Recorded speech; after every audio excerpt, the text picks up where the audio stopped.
en esta mesa de trabajo para el siguiente tema que habíamos propuesto en la agenda, que es el acuerdo comercial del Ecuador con la Unión Europea. Y nos acompañan en esta mesa Patricio Alarcón, presidente de la Cámara de Comercio de Quito, Roberto Aspiazu, del Comité Empresarial, y el doctor Esteban Santos, que es un analista internacional, para ver cómo el Universo el día de ayer titulaba que se necesitarían por lo menos 50 días para aprobar o ratificar el acuerdo al que se supone podría llegar el Ecuador, y el ministro Cassinelli ha dicho que sí, que él espera que máximo hasta noviembre, y entonces habría que comenzar a contar los 50 días a partir de noviembre. Pero esto en sí tiene un mensaje, que es el que la posibilidad cierta de tener un acuerdo, de sumarnos al acuerdo de Colombia y Perú. Esto no es una buena noticia. Saludo nuevamente a Patricio Alarcón, presidente de la Cámara de Comercio. Bienvenido, buenos días. Buenos días, Francisco. Buenos días, Esteban. Roberto, buenos días.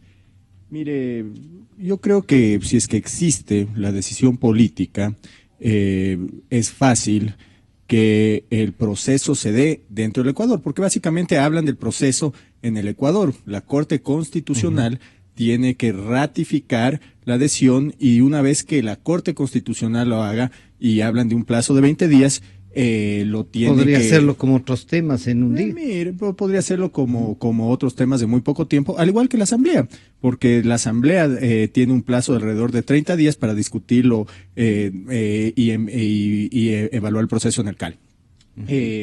Entonces, podrían discutirlo rápidamente y aprobarlo rápidamente, tal como lo hicieron con la Ley de Alianzas Públicas-Privadas, para poder llegar a obtener algo de liquidez. En todo caso, yo creo que la decisión política existe, y en el Ecuador no se va a complicar, al menos que exista una interferencia por el ala de izquierda del gobierno, porque sabemos que el ministro Cassinelli, y dentro de todo tenemos que aplaudir su decisión, y realmente ha viajado y pero ha los tratado dos de llegar a anteriores acuerdos. tenían esa misma Mire, yo creo que ha sido ¿no? yo creo que mucho más deficiente ha sido el ministro Cassinelli. Ha viajado, está hablando ya de fechas concretas. Lamentablemente, está hablando de firmar el acuerdo. Lamentablemente, yo no sé si se podrá dar la firma hasta diciembre, porque estamos en contra del tiempo. Nos hemos demorado mucho por una falta de decisión política, porque el gobierno durante estos años ha hablado del colonialismo, en cuanto a la firma de acuerdos de libre comercio. Entonces yo creo que si bien el ministro Cassinelli tiene buenas intenciones, porque lo hemos visto con un acuerdo con la Unión Europea, lo hemos visto, quiere llegar a un acuerdo con la China, Corea del Sur, viajó a los Estados Unidos recientemente para pedir apoyo, pero llega a destiempo. Y lamentablemente en el gobierno existen dos bandos. Gente que cree en que tenemos que abrirnos al sector productivo, y gente que realmente no está convencido que el sector productivo es la solución y es la salida para que un país salga adelante. El ejemplo, vemos ese ejemplo en la Cancillería, vemos ese ejemplo en el Ministerio de Defensa, que anteriormente manejaba la Cancillería. Y si es que, mire, lo que debería suceder una vez que se tome la decisión del presidente de la República. Mire, una vez que se tome, y ya creo que pasó el tema de la decisión del presidente de la República, porque si es que se da la cosa rápida en la Corte Constitucional y se aprueba en el Parlamento, ya estamos contra el tiempo con la Unión Europea, porque mire, hablamos de 50 días que se demoraría el trámite local, y de ahí tiene que pasar esto por un consejo en la Unión Europea, y de ahí tiene que pasar al Parlamento Europeo, y eso se puede demorar 2 meses. Estamos ya en agosto. Entonces, hasta que apruebe la Asamblea, el Ecuador ratifique la intención de la adhesión, estamos hablando de que ya esto se daría a finales de septiembre. Recién en octubre, el Consejo aprobaría la adhesión, si es que lo aprueba, porque, ojo, hay unos problemas que no son menores para que se pueda aprobar en el Parlamento. Y hablemos de dos problemas. Yo le doy dos ejemplos. Mire, el Ecuador no cumple con las normas de la OMC en cuanto a los aranceles para el licor. Entonces usted está hablando que el Ecuador tiene aranceles hasta del 600%. Cada vez que usted va y le invita un trago a su esposa, una botella de vino a su esposa, le está regalando en ciertos casos hasta 6 botellas de vino al Estado. Ese es un problema. Otro problema es las tasas arancelarias chocan. Pasamos los límites de lo que establece la Organización Mundial de Comercio. Y otro problema que tenemos, que no es menor, también son los cupos en el sector automotriz. Entonces, si es que no se levantan los cupos en el sector automotriz, la OMC no va a dar un informe favorable al Consejo Europeo y esto va a complicar todo. Y en el supuesto caso de que lleguemos ya, pensemos un poco más allá. Yo más positivamente, sí. Yo no sé si es que lleguemos porque estamos contra el tiempo y hay una afectación mayor, especialmente para la zona de Manabí, porque muchas de las exportaciones de atún y de camarón salen de los sectores más afectados. Estamos hablando de Manta y Pedernales. Y en el supuesto caso de que se llegue a firmar el acuerdo de libre comercio, ¿qué pasa si por mala suerte nos mantenemos con un régimen que cree que el Estado es el principal benefactor o es quien realmente tiene que manejar la economía? Entonces, tendremos que ir desmantelando los aranceles, tendremos que, no solo las sobretasas, sino que los aranceles, tendremos que permitir que entren productos libremente desde la Unión Europea. ¿Y usted cree que esto puede suceder si es que se mantiene el régimen de Alianza País en el poder? No va a ser sostenible. Entonces, de nuevo, tendríamos problemas con la Unión Europea si es que vuelven a ganar las elecciones los señores de Alianza País. Entonces, hay factores complicados porque no estamos respetando reglas de la OMC, estamos a destiempo y hay un tema ideológico que no es menor. Entonces, mientras yo espero que la decisión política por parte de todos los actores del gobierno esté tomada y no nos encontremos con más problemas en el camino. Al saludar a Esteban Santos le diría, a ver, aquí hay un tema que es político, un tema comercial, pero también un tema que es jurídico. La Corte Constitucional debe decir si este acuerdo no choca, es constitucional, no choca con nuestra Constitución y con nuestras leyes. Y de ahí con ese informe pasa a la Asamblea Nacional para que analice tanto el informe y ratifique. ¿Usted encuentra que esto puede suceder o le saltan las mismas dudas de política económica y de una ideología reinante en el poder central? Bienvenido, Esteban, buenos días. Muchísimas gracias, Francisco, un gusto. A Francisco también y a Roberto, un placer estar con ustedes en este espacio. No solo que comparto muchas de las dudas, me permito también adicionar unas adicionales. Por un lado, comparto el que creo que del lado ecuatoriano no va a haber ningún problema en adelantar y ratificar el acuerdo.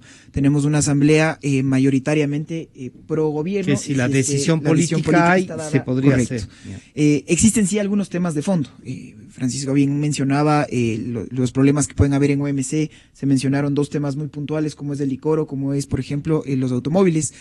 Yo, por ejemplo, tengo una duda muy puntual en torno a resolución de controversias. La Constitución nueva, inclusive cambiamos nuestra Constitución para decir que no podemos someter soberanía a instancias de arbitrajes internacionales, el artículo 422. Sí será muy interesante saber, esto es algo que yo me he planteado siempre, qué va a pasar en torno a solución de controversias si es que el Estado finalmente va a actuar conforme lo ha hecho ya con algunas empresas chinas, en el cual abiertamente ha pactado, por ejemplo, un arbitraje internacional. Claro. Fue por lo menos fuera del país. Correcto, exactamente. Y eso es un tema muy claro, porque ningún capital europeo va a llegar al Ecuador si es que no tiene una seguridad jurídica. Claro. Y esto, para quienes nos escuchan, es muy fácil. Yo no tengo por qué conocer de derecho ecuatoriano o el ecuatoriano de un derecho europeo per se. Y por eso vienen estas reglas neutrales, acuerdos a través de instancias de sometimiento a arbitrajes internacionales. Es también un tema muy político. Todos hemos escuchado lo que ha pasado estos días en el caso Chevron y demás, y por lo tanto existen también muchos cucos, muchas personas del interior, inclusive del movimiento oficialista, que no precisamente están a favor de que el Ecuador se globalice en ese sentido. Entonces sí será muy interesante ver cuál es una postura oficialista que yo, por lo menos hasta la presente, no la he visto muy clara en torno a este tema puntual de la solución de controversias. Lo que tiene que hacer la Corte Constitucional efectivamente es ver si es que existe, si es que el Ecuador... Una contradicción entre el convenio con la Constitución. Ahora que ya se ha dado, perdón, ya se entregaron los textos traducidos en los idiomas oficiales. Me atrevo a decir que por el lado ecuatoriano, insisto, no se va a dar. Yo creo que sí existe un problema serio de tiempos porque el Ecuador, por un lado, se dio mucho de un discurso político en el cual nosotros no veíamos con buenos ojos el firmar un acuerdo comercial con los Estados Unidos, lo seguimos diciendo de esa forma, nos anclamos en principios Cuando dice soberanos. Lo seguimos diciendo se refiere al gobierno. Por supuesto, sí, la actual administración que sigue sin ver a los Estados Unidos, nuestro principal mercado, como el lugar en donde deberíamos, con quien deberíamos estar explorando la posibilidad de tener un acuerdo comercial. No lo vemos así con el bloque europeo, lo aplaudo y lo saludo. El Ecuador necesita de un acuerdo comercial que ya lo tienen nuestros vecinos y que son nuestros principales competidores, y ustedes no me van a dejar mentir en eso. El momento en el que nos quedamos sin estas preferencias, ¿cómo podemos competir con nuestros principales vecinos que son finalmente... Está en riesgo realmente nuestro comercio correcto, exterior. Yo siempre trato de decir, las flores ecuatorianas son de las mejores del mundo, el banano lo mismo, pero el Ecuador sigue exportando bienes primarios. Y cuando entramos en un mercado europeo, ¿quién va a primar? Entre otras, el precio, es indudable. Y si una flor o un producto entra pagando un arancel importante y el otro es libre de este arancel, pues evidentemente la competencia se vuelve sumamente complicada. Eso es algo importantísimo que tiene que decir el Ecuador. Yo también me sumo y aplaudo la gestión de un ministro que quiere abiertamente explorar alternativas. Creo que administraciones pasadas también lo han intentado, pero tenían mucho rezago por parte de sectores abiertamente opuestos. Y no tenían esta gobierno. Representación más política, porque no hay duda de que finalmente el ministro se ha dado. Cassinelli viene desde la Asamblea, pasa y que tiene ya una luz verde directa de del usted presidente, vaya y haga. Exactamente, que hasta hace un tiempo esto todavía terminaba siendo, no terminaba de estar tan claro. Entonces, en resumen, aplaudo el que estemos intentando abrir nuevas puertas comerciales como es en Corea del Sur, como estamos intentando en algunos sectores, pero una vez más, mis cortentulios no me van a dejar mentir lo difícil que es abrir un mercado, el intentar ya tener relaciones sólidas con otros mercados. Yo personalmente creo que nos deberíamos direccionar precisamente a un mercado norteamericano, a la Unión Europea. Vemos por otro lado, como hemos dicho abiertamente, que tal vez es mejor salirnos del modelo de la Comunidad Andina de Naciones. Son señales muy diferentes exactamente, ¿no?, que está mandando el gobierno. Y en este momento estamos ya a las puertas, se acaba julio, el tiempo está muy encima. ¿Qué va a pasar? La Unión Europea ya lo ha dicho claramente, no hay razón para volver a renovar las preferencias arancelarias, y es que si el Ecuador se queda una temporada sin poder ingresar estos productos a la Unión Europea, sin estas preferencias, evidentemente la competitividad ecuatoriana se va a ver extremadamente mermada. Al saludar a Roberto Aspiazu, presidente del Comité Empresarial, Roberto, esta visión tanto de la Cámara de Comercio expresada por su presidente, el ingeniero Alarcón, como de Esteban Santos, ¿se pueden juntar ya en una voluntad? ¿Siente usted que el presidente ya ha dado luz verde, como dice Esteban? Sí. Un saludo a los radioescuchas, a los contertulios y al conductor por igual. Decir que realmente los tiempos están más por el lado de la Unión Europea que por el lado de Ecuador. Yo no creo que aquí vayamos a tener problemas con el proceso de ratificación del acuerdo en lo que tiene que ver con la Corte Constitucional primero y luego por parte de la Asamblea Nacional. El problema está, como digo, por el lado de lo que pueda suceder allá en términos de que los plazos se han venido muy ajustados, en alguna medida porque Ecuador se demoró en lograr el aval tanto de Colombia y Perú finales del año pasado, por los problemas que de modo propio hemos mantenido con los países vecinos debido a la aplicación de múltiples medidas de restricción comercial. Entonces, algo que se debió haber hecho meses atrás, recién se hizo transcurrido 2016, y eso ha determinado que ya realmente entremos en una fase crítica en donde los tiempos están, como digo, sumamente ajustados. En definitiva, estamos en la fase en la cual los distintos países de la Unión Europea han recibido la traducción de los textos. Ahí no hay mucho que esperar en términos de que finalmente, siendo un tratado de adhesión, buena parte es el mismo texto que ya está ratificado por el lado de Colombia y Perú, y lo único que se agrega al de Ecuador son determinados párrafos cuya traducción adicional es necesaria, pero no es mayor cosa.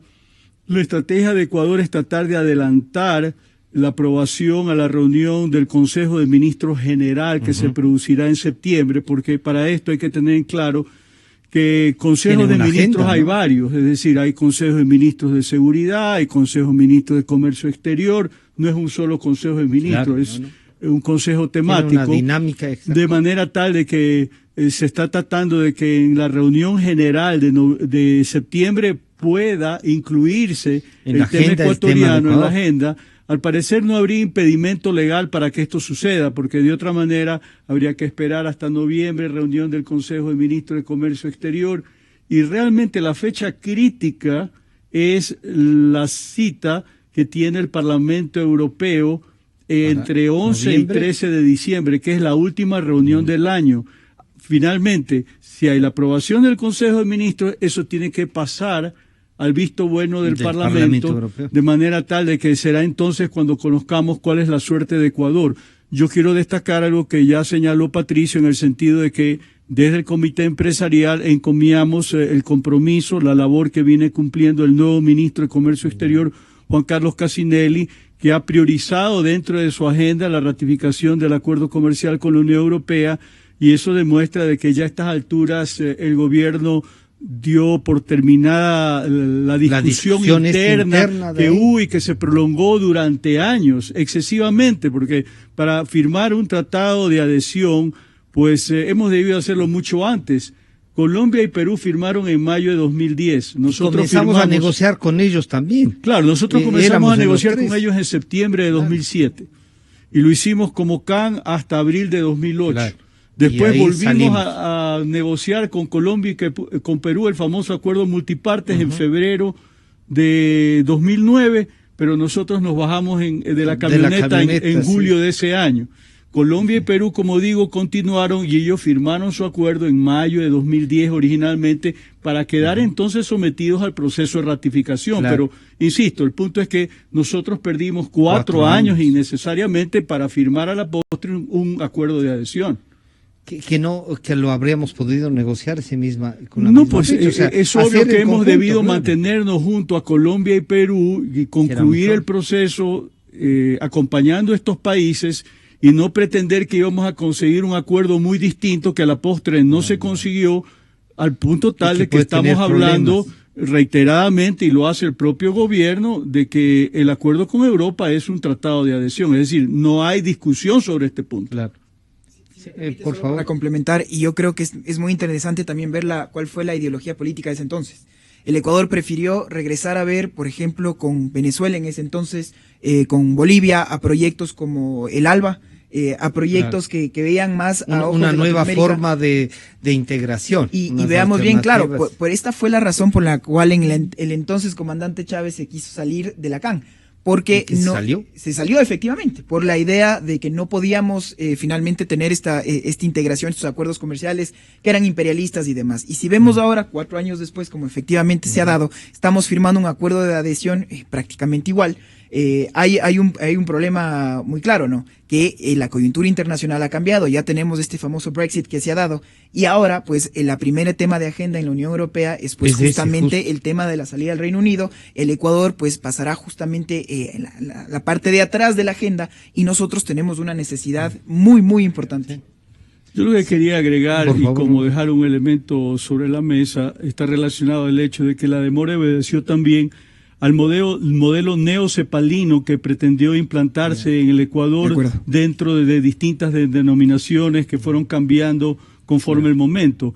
En algún instante se habló de las apuestas productivas o de los sectores priorizados, más recientemente el cambio de la matriz productiva, pero todo es finalmente lo mismo, que suponía favorecer el desarrollo industrial del Ecuador sobre la base de una elevada protección, aranceles altos, lo cual finalmente era un esquema totalmente incompatible con la necesidad que tiene un pequeño país en vías de desarrollo como el nuestro, en un escenario de globalización de la economía, en donde estos acuerdos comerciales resultan imprescindibles. Entonces, yo creo que hubo un problema de enfoque estratégico en cuanto a si era necesario, indispensable el acuerdo comercial con la Unión Europea o no. Hubo esa discusión al interior del gobierno y ese fue el factor determinante que obligó a demorar excesivamente los tiempos que en este momento nos tienen en apremio.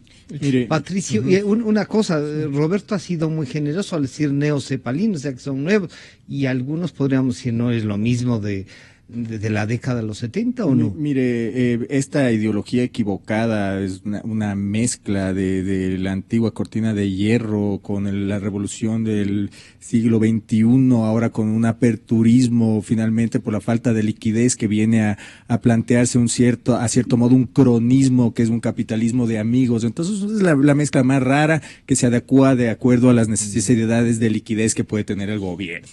Y mire, el costo fallido de tratar de cambiar la matriz productiva ahora se refleja en que no tenemos una visión a corto plazo de si se va o no se va a firmar o se va a adherir el Ecuador al Tratado de Libre Comercio. Y mire, lo que el mundo, lo que los países necesitan es abrirse al mundo. ¿Por qué? Y no estamos hablando solo de balanza comercial, porque yo he escuchado inclusive a algunos industriales que hablan, y en Colombia, inclusive muchos industriales se han quejado de que lo que hace un acuerdo de libre comercio es afectar la balanza comercial. ¿Por qué? Porque seguramente empiezo a comprar más barato en otros sitios porque las industrias son más competitivas. Y les obliga a ser mejor.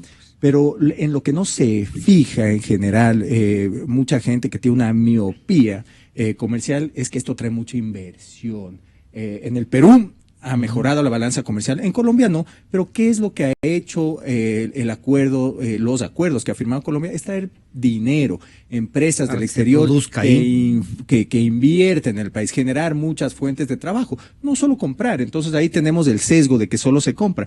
Entonces siempre tenemos que pensar en la inversión y ojalá, Francisco, y ojalá que el único buen legado que le va a dejar este gobierno al gobierno entrante es el acuerdo de libre comercio con la Unión Europea, porque ahora hay que plantearse una restauración nacional donde se permita a las empresas trabajar en libertad, una economía donde podamos invertir tranquilamente, con seguridad jurídica, y por qué no pensar más allá ya en firmar un acuerdo con nuestro principal socio comercial, que es los Estados Unidos. Entonces, mire, hay que cambiar la manera de pensar y el gobierno debe cambiar su manera de pensar.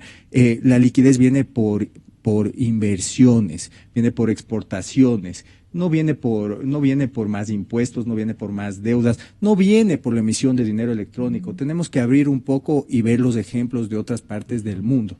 Dejar a un lado cualquier modelo que se pueda asimilar a Venezuela, dejar a un lado el sesgo ideológico, porque mire, el socialismo puede no estar equivocado. Yo considero a ratos que sí, pero puede no estar equivocado, porque un buen socialista lo que tiene que hacer es sumar y restar. Y si usted no se gasta más de lo que recauda, en buena hora está ayudando a su país. Pero si usted, hay un socialismo de cuentas. Pero si usted termina endeudándole al país como un padre irresponsable, termina endeudándole a su familia, ¿qué le deja? Deudas. La única ventaja que tiene una familia es que puede rechazar la herencia. Claro. En nuestro caso estamos fregados porque no podemos rechazar la herencia y estamos viendo que están emitiendo bonos. Imagínense, están emitiendo bonos. Pero al 10.75%. Claro. Al 11%. Empresas, la corporación financiera prestaba al 7%. Empresas grandes en este país se endeudan a menos tasa. Entonces es una irresponsabilidad lo que está sucediendo y esperemos, yo lo repito, que el único buen legado que le deje este gobierno al país sea un acuerdo de libre comercio, porque le deja serios problemas al Ecuador y a la sociedad en general. Al ingeniero Roberto Azpiazu le diría entonces, este es solamente un paliativo, podríamos decir, de esta visión en general del país y de la economía, con el crédito último de no créditos, sino bonos. Pero coincido con lo que dice Patricio, en el sentido que finalmente si hay un legado en materia de comercio exterior, cuyo balance en términos de política de Estado ha sido muy pobre, sería el acuerdo comercial con la Unión Europea. Indiscutiblemente esto es muy importante. Es decir que sí, en las últimas horas hemos visto con mucha preocupación de que Ecuador ha salido nuevamente al mercado ofreciendo $1.000 millones en bonos a una tasa de 10.75%. 5 años. Cuando escuchamos al alcalde Nebot en sus discursos con oportunidad del aniversario de la Fundación de Guayaquil, destacar que ha conseguido de la Agencia de Cooperación Francesa un crédito de menos del 6%, es decir, la mitad de lo que está consiguiendo el gobierno, obviamente a 20 años, el régimen sería de apenas 5 años, comprometiendo naturalmente el flujo de caja, las finanzas del futuro gobierno, en términos de que es fácil hacer los números. La amortización de ese crédito va a significar, por solo concepto, más de $100 millones al año, que tienen que devengarse para efectos de cubrir esa obligación. Veamos qué es lo que sucede en los mercados internacionales con esta oferta, toda vez que es bastante inusual una propuesta de esta naturaleza de bonos prácticamente al 11%. Pero eso no nos llevaría a pensar en un momento dado. Yo preguntaba a un amigo mío conversando ayer desde Nueva York si no es también una forma de ayudar en demostrar que hay confianza, y me dijo, no, confianza no hay, por eso es que le están poniendo esa tasa de interés. Bolivia acaba de hacer una negociación a 5 años plazo por un monto parecido y al 4.75. Mire, el gobierno está con la necesidad de financiar una brecha fiscal que puede estar en el orden de 4.000 a 5.000 millones de dólares, más allá del financiamiento que ha venido logrando, porque el hueco era mucho más grande, el hueco era como de 10.000 millones de dólares. Entonces, Banco Central, estos 1.000 millones de dólares supuestamente van a abonar al presupuesto de inversión, porque están con el problema de que se está teniendo un decaimiento importante en la inversión pública, porque finalmente el gasto corriente no está siendo afectado. Si uno mira el resultado del primer semestre de 2016, se ejecutó apenas el 36% del presupuesto. Pero ese 36% resulta que el gasto público, en vez de someterse a un régimen de austeridad, aumentó, no disminuyó en un 4%. Entonces es evidente que quieren tomar este dinero para de alguna manera hacer una inyección de capital al sistema que permita generar una sensación tenue, aunque sea de cierto bienestar, porque la falta de liquidez en este momento está ahogando la economía, y particularmente toda esta bola que ha ido generando el sector público con los impagos a proveedores de bienes y servicios verdaderamente se está tornando asfixiante, y es obvio que estos recursos vía deuda sirven de alguna manera para paliar la situación, pero aclaro, ninguna garantía de que esto realmente vaya a la inversión, porque finalmente el gasto público sigue sin menguar y sigue sin la aplicación de un criterio de austeridad que nos parece a nosotros es algo impropio, considerando que el ajuste se le está aplicando básicamente al sector privado, no hacia el sector público. Mire, y vale recargar lo dicho, el argumento acertado por parte de Roberto. Además, la Agencia de Desarrollo Francesa le acaba de dar un periodo de gracia de 5 años, que eso es lo que dura la emisión de bonos del gobierno, ¿no? Claro, y la esperanza del gobierno es calentar la economía por medio de la deuda, el gasto y los impuestos. O sea, siguen apostando a algo que nunca va a funcionar, Francisco. Y aquello de que hayan usado parte de la ley solidaria. Pero eso era visto. Por favor. Esteban, entonces, este marco jurídico puede funcionar, aunque me recordaban que el 416 de la Constitución y el numeral 12, donde nos habla de fomentar estos nuevos mecanismos ¿cómo se llama? De juntarnos con otros países y de priorizar, pero rechazar la solución de controversias, como nos recordaba usted, en organismos internacionales o supranacionales, como se dice. Esto no podría afectar, podría ser un mecanismo de decir, vean, incluso esto que se podría ser el mejor legado, puede verse afectado al final. Hay algunos complementos, aparte del artículo que mencionas del 422, es justamente el 422, sí. Y es el 419 el que estábamos viendo para el análisis de la Corte Constitucional que tiene que darse el tratado comercial. Esto es un tema, a mi criterio, muy interesante, donde plenamente compagina el tema jurídico con el tema político. Debería ser en ese orden. En el Ecuador vemos que primero prima lo político. Yo también me uno, era una crónica de una muerte anunciada, que este dinero de la ley solidaria se iba a ir justamente a pago de proveedores, y en un año político de electoral... Era una necesidad. Era una necesidad, pero asimismo es un revanchismo que sentimos muchos ecuatorianos, en el que esto era una crónica de una muerte anunciada y finalmente se dio. Y los argumentos efímeros del Ministerio de Finanzas pues dejan mucho que desear. Vemos que justamente la palestra política se da a través de ministros que, en lugar de dar unas explicaciones técnicas y jurídicas, prefiere justamente tener una palestra de seguidores que sea justamente un tema de barras, y eso es algo que el Ecuador no puede empezar a acostumbrarse. Lo que tiene que darse son reglas claras para que justamente los inversionistas puedan hacer su trabajo. Vemos, yo creo, dos tipos de modelos que se han dado en Latinoamérica. Por un lado está quienes se han abierto al mercado internacional. Exactamente. A un libre mercado, al libre a las reglas del juego claras y transparentes. Vemos que esto es principalmente Chile, es Colombia, es Perú, y por otro lado tenemos países, bueno, ya a mi criterio, fallidos, como lo que está pasando en Venezuela, y otros que han logrado, justamente como Bolivia, que hemos visto, tratar de aplacar. El mismo grupo, Bolivia, para que vean que justamente las reglas claras, las inversiones, este tema, lo que hemos tenido en el Ecuador, si ustedes me ayudan recordando cuántos cambios se han dado en materia tributaria o en materia laboral, y que como Patricio efectivamente lo decía, todo este impulso se va directamente al lado privado. Si vemos lo que pasa, todos los que nos escuchen, que sean funcionarios públicos, lo que está de moda ahora es un cargo de libre remoción. Eso en el sector privado se llama despido intempestivo y con todas las indemnizaciones y demás. En el sector público es simplemente un señores, muchas gracias y hasta ahí. El tema de sueldos y demás. Pero algunos, menos mal que es así. Bueno, pero mire, si es que en el sector privado yo no le pago un mes al trabajador, eso otra vez es una causal de despido. En el sector público es simplemente un tema de soberanía y espérese un momento de caja y será el Ministerio de Finanzas el que tendrá que ver. Entonces son ese tema de cambios de los que vemos cómo puede un sector privado, que en el momento en el que estamos en un sector, en un momento complicado de la economía, es el sector privado el que tiene que sacar el salir como el mejor socio que tenga un Estado, no así su principal competencia o malentendido como adversario.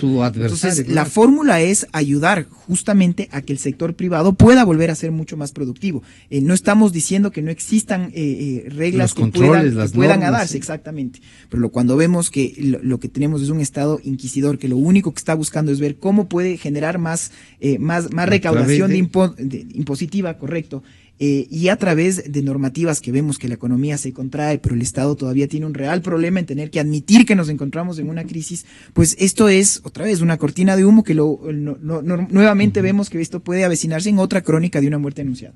Roberto, pero el presidente ha dicho, ya hemos hecho el Estado las inversiones suficientes, está la infraestructura y ahora le toca responder al sector privado. Con todo esto que les la ha entregado el Estado, pues deberíamos tener entonces un sector privado bollante, ¿no? Antes de responder a su pregunta, favor, sí. Yo quería de alguna manera traer sobre la mesa un tema que me parece muy importante en términos del objetivo mayor de este panel, que es el acuerdo comercial con la Unión Europea, y es solucionar hasta la ratificación correspondiente lo que los europeos denominan irritantes. Utilizan textualmente esa palabra.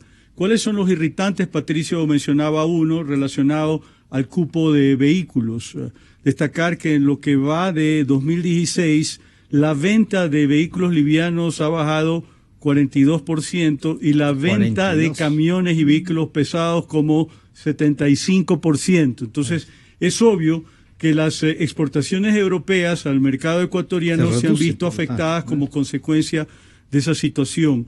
Hay también lo relacionado al Código de Ingenios que se continúa discutiendo en el seno de la Asamblea Nacional, en donde el concepto medular es el relacionado a la posibilidad de dejar un protocolo abierto en lo que se refiere a los derechos de propiedad intelectual, en términos que será la autoridad estatal competente la que determine si el inventor o autor de una obra tiene derechos o no sobre la creación, lo cual violenta naturalmente compromisos internacionales en el marco de la OMC y particularmente del acuerdo en materia de propiedad intelectual.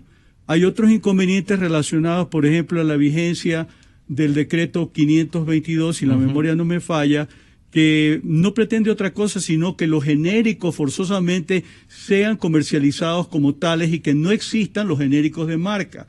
Quien más o menos sabe de industria farmacéutica conoce de que hay genéricos y genéricos desde el punto de vista de su eficacia. Acaban de tal de que los laboratorios europeos van a defender como un interés vital el derecho que deban o puedan tener para comercializar sus genéricos de marca en el mercado ecuatoriano. Así que ese es otro tema de los irritantes. Mencionaríamos también el relacionado a un cambio que se introdujo hace cuestión de año y pico en la legislación ecuatoriana que limita la posibilidad de los reaseguros en el mercado internacional, justamente con este criterio de evitar Estado, que salgan las divisas. Pero pese a esa circunstancia, obviamente se continúan contratando de alguna manera los reaseguros afuera, pero igualmente una disposición de esa naturaleza contraviene el acuerdo que estaríamos por suscribir con la Unión Europea. Sencillamente quiero dejar sobre la mesa de que hay estos irritantes que de una manera u otra deben de quedar resueltos. Que deberían entonces irse limando hasta llegar a la ratificación. Claro, por supuesto. Pero, ¿y el código de ingenios que está ahí discutiéndose? Que va la a información pasar? que tenemos es que por ahora como que le han dado un estate quieto ahí, porque tienen claro que en la medida que lo quieran aprobar tal cual, según han pretendido los señores de Semplades, el acuerdo con la Unión Europea se va a bloquear. Y como eso no está en la línea del interés de la política pública, obviamente eso como que lo han metido, lo meten y lo sacan de la refrigeradora, pongámoslo en esos términos figurativos, para entender cabalmente qué es lo que está sucediendo. Que es así, ¿no? Pero evidentemente, como digo, hay estos inconvenientes que han de quedar resueltos independientemente de los procedimientos formales que hay que cumplir tanto en Bruselas como en Quito. Ingeniero Alarcón, entonces esto que nos plantea y pone en la mesa Roberto Aspiazu es, como decir, ¿nos ayudan también a solucionar algunos problemas de legislación local? Bueno, no sé si solucionar, ¿no? Porque no han archivado el Código de Ingenios y es peligrosísimo. Uno de los temas que hablaba Roberto, muy puntual. Si yo invierto o una empresa invierte en investigación y desarrollo millones o billones de dólares y en el Ecuador tiene que, por ser algún producto de interés estratégico, tiene que le pueden copiar la fórmula y cualquiera lo puede vender como un genérico, entonces no, pues no va a venir a invertir en el país. Pero si en cambio el convenio está vigente y ya pasa a tratarse en la ley, eso anularía porque ya tenemos un convenio que es ley para nosotros. O sea, yo no sé si es que una vez que se firme el convenio, el Congreso pueda discutir el no Código podría de discutirlo, pero no lo podría aprobar de la manera que si lo aprueba, pone en riesgo el tratado nuevamente de libre comercio. Entonces, pero estas partes que Roberto las trae como irritantes dichas en la Unión Europea, ¿qué otras encuentra usted que deberían? Las sobretasas, el tema de la propiedad intelectual, ya se ha dicho. El Código de Ingenios se debería clarificar y definir, archivarse el proyecto. ¿Así? Perfecto, se firma tranquilamente el acuerdo con la Unión Europea. Se define. Se quedaría vigente la ley de propiedad intelectual. Perfecto, como tiene que ser. Y eso atrae inversión, lógicamente. Se tiene que definir el desmantelamiento de las sobretasas, porque hace un año nos dijeron que en junio se levantaban ya las sobretasas, no se respetó la decisión de la OMC, el terremoto ayudó a que se tome esa decisión. Ahora esperan hacerlo, levantar las sobretasas en un año más, ya no, seguramente ya ni siquiera estará este gobierno de turno en el poder. Sin embargo, si es que eso no sucede y se mantiene el gobierno de turno, ¿qué es lo que va a pasar? Tienen que mantener las sobretasas porque no pueden permitir que salgan esas divisas porque no están atrayendo inversión y solo están trayendo deudas. Entonces, deberían clarificar cuál es el modelo económico, a dónde pretende llegar el gobierno, porque también está en un año electoral y quieren mantenerse en el poder. Entonces definan hacia dónde vamos, señores.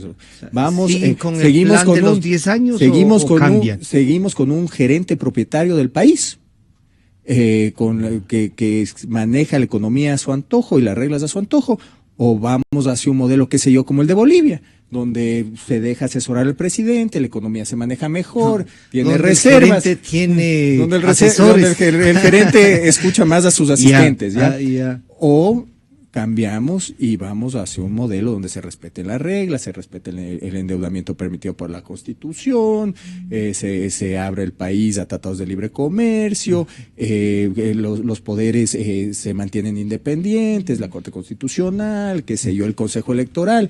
¿Hacia dónde vamos? Entonces, si es que los empresarios y la sociedad tiene un panorama claro hacia dónde vamos, oiga, eso es confianza, la inversión empieza a llegar y poco a poco iremos saliendo adelante, lo cual va a ser también difícil porque el país tiene una deuda onerosa, paga un servicio anual, me parece que en promedio es del 7%, imagínense un país que en promedio el interés que paga es del 7%, o sea, es ilógico. Entonces, al que entre, espero que la sociedad tenga paciencia porque le dejan un tremendo problema. Sea quien sea.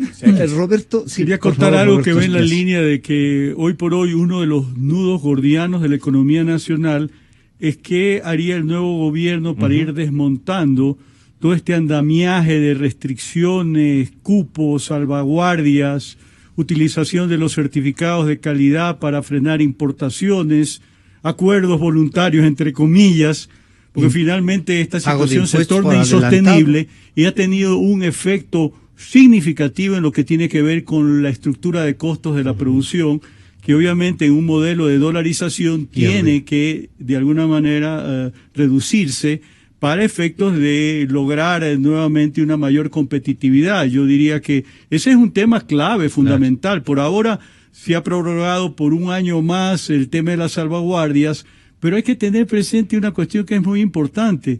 La mayor parte de los ítems o de las subpartidas sujetas a salvaguardia no tienen producción nacional, porque con mucho se justifica la medida diciendo, no, porque estoy protegiendo la industria del país. Eso no es verdad. Nosotros producimos aproximadamente un dígito en relación al global de las cerca de 3.000 subpartidas que están sujetas a las salvaguardias. Ahora son un poco menos, han eliminado algunas, pero de todas maneras el número es 2.200, una cuestión así, con niveles, por supuesto, que llegan hasta el 40%, que es sin duda una sobretasa excesiva que ha sido continuamente observada por parte del Comité de Balanza de tanto Pago. De la CAN como de la OMC, ¿no? Entonces, que traigo a colación esto porque esta es una preocupación general del aparato productivo del país, no solamente industria, sino también comercio y servicios, en términos de que dentro de la campaña presidencial, este es un tema que tiene que estar y que la ciudadanía debería pedirles una definición, a análisis, a reflexiones y finalmente a compromisos de parte de los candidatos respecto a este desmontaje, porque la situación, enfatizo, no puede continuar así, porque es parte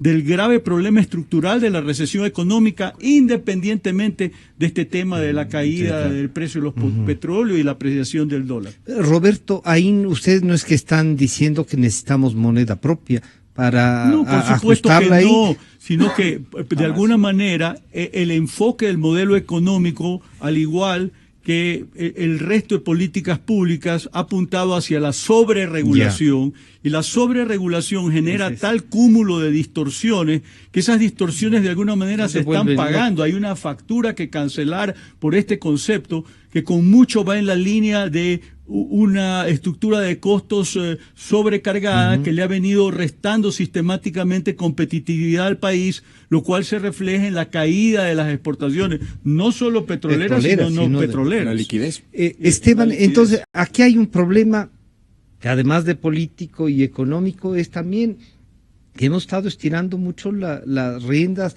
con los acuerdos internacionales que ya tenemos firmados.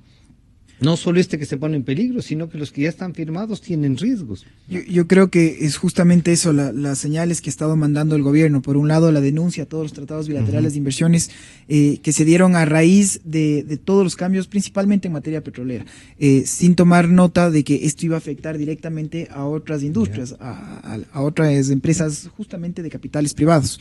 Yo creo que me sumo a estas palabras, que lo que necesitamos es reglas claras, necesitamos seguridad jurídica y necesitamos un ambiente propicio para generar negocios. Los candidatos la ciudadanía debería pedir a los candidatos que hablen sobre esto y claramente. Y que no se centren mucho en demagogias, en insultos, en que la opinión del uno per se descalifica a la otra. Y este es un tema muy técnico, este es un tema que justamente si el Ecuador finalmente toma esta decisión, en mi opinión acertada, de abrirse al mundo, de firmar un acuerdo tan importante como estos, tiene primero que empezar respetando las reglas internacionales. Entonces estas reglas internacionales que en primer lugar vienen dado ya por la Organización Mundial del Comercio y que de igual manera en los tratados de los cuales el Ecuador ya es parte. Muy puntualmente lo que está pasando en la Comunidad Andina de Naciones, nuestros principales socios, vecinos, con los cuales evidentemente tenemos que tener una muy buena relación, y vemos que todavía son muy problemáticos. Cada que existe un problema, por ejemplo, con el tema de la sal, que fue un tema de frontera, la respuesta vino de una índole política. Lo mismo esta última vez, cuando el Estado lo que dijo a través del presidente fue: yo tengo que analizar mi permanencia en este modelo, porque si es que ustedes sí pueden devaluar y yo no, y vuelve a hablar una vez más del tema de la moneda, entonces tendré que ver mi interés de permanecer en este modelo. Entonces, son estos los temas que necesitamos como ecuatorianos. O nos integramos o nos aislamos. Yo creo que y lo he repetido creo en este espacio algunas veces, que en mi criterio los negocios no es que son de izquierda o de derecha, no es que tienen corazón, son negocios como tal. Y los acuerdos comerciales no es que son el diablo o un santo igual bajado del cielo. Hay que saber negociarlos, hay que saber tomar estas oportunidades, y en este momento también comparto que el Ecuador llegó un poco tarde de lo que fue, y esto no fue solo ahora con el acuerdo comercial. Si es que recordamos en el tiempo, lo mismo nos pasó cuando en el ingreso del Ecuador al GATT, que fue la antesala de lo que fue la OMC. La misma historia, una coyuntura política en la cual queríamos que esto era un grupo de países ricos y que nosotros no teníamos por qué entrar. Fue la necesidad imperiosa del banano de tratar de exportarlo a escala mundial que nos hizo justamente ingresar a la OMC, pero no con las mismas prebendas que tuvieron una vez más nuestros socios Colombia o como Perú. Entonces, estas son finalmente, creo yo, las explicaciones, los que tiene que tomarse nota de aquí a futuro. Entonces, el Ecuador tiene un deadline muy importante que cumplir a fin de año. Yo espero que se cumpla. Del lado ecuatoriano no veo un problema. Sí, del lado europeo, por todas estas coyunturas que se puedan dar. Es muy interesante y muy importante saber, y por eso creo yo que el gobierno finalmente está emprendido en este camino, porque si no tenemos este acuerdo, es imposible ser competitivos. Y si es imposible ser competitivos, el sector privado se ve aún más mermado, y eso ahondará mucho más la crisis que estamos viviendo. Para concluir esta mesa y este diálogo, le diría al ingeniero Patricio Alarcón, ¿qué hay que hacer entonces? ¿Qué van a hacer ustedes desde la Cámara de Comercio? ¿Qué van a hacer desde el Comité Empresarial para facilitar a través de los diálogos con el gobierno, respaldar al ministro Cassinelli? ¿Cuál es la agenda de ustedes para conseguir este acuerdo? Mire, nosotros vamos a apoyar siempre la gestión del ministro en cuanto a que se firme el acuerdo de libre comercio. Nosotros como Cámara de Comercio de Quito y como Federación Nacional de Cámaras de Comercio hemos planteado una hoja de ruta para este gobierno o para cualquier otro gobierno que llegue al poder en mayo del 2017. Es una hoja de ruta clara donde emitimos una opinión acerca del manejo económico, hay otro capítulo acerca del manejo agroindustrial del Ecuador, y va planteando ideas y vamos a promover el debate.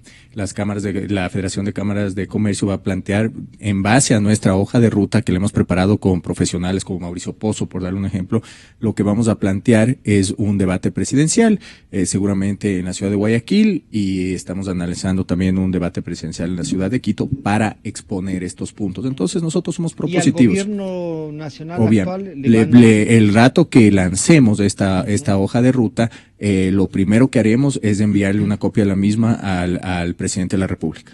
Roberto, ¿y el comité empresarial? Yo diría que lo principal es continuar con el monitoreo del proceso en los términos que hemos venido hablando y alentar, toda vez que después de la firma, ratificación del acuerdo comercial con la Unión Europea, queda abierto el camino para efectos de que puedan darse pasos subsiguientes de la firma de otros acuerdos de última generación con países amigos con los cuales estamos necesitando una relación de esa naturaleza, principalmente con Estados Unidos, que como bien ha quedado dicho, es por lejos nuestro principal socio comercial, e igualmente otros países en los que podemos tener interés de posicionamiento de sus respectivos mercados, que los hemos venido perdiendo porque mientras estos países hacen acuerdos con países competidores nuestros, nosotros alejados. Al no hacerlo quedamos marginados. El caso, por ejemplo, de Canadá, de México.